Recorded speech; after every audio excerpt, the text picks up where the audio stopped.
येशूच्या वधस्तंभाजवळ त्याची आई, त्याची मावशी, क्लोपाची बायको मरिया आणि मरिया मगदालिया ह्या उभ्या होत्या.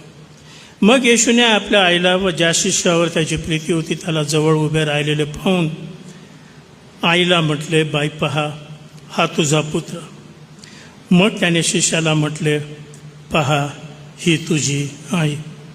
त्यावेळेपासून त्या शिष्याने तिला आपल्या घरी ठेवून घेतले.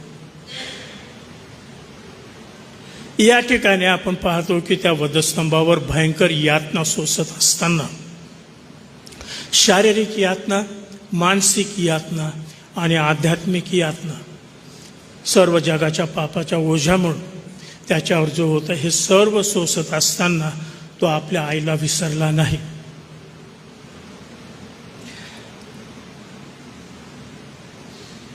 आणि जो एक शिष्य त्याच्यावर त्याचा भरोसा होता त्या शिष्याच्या हवाले त्याने आपल्या आईला केला.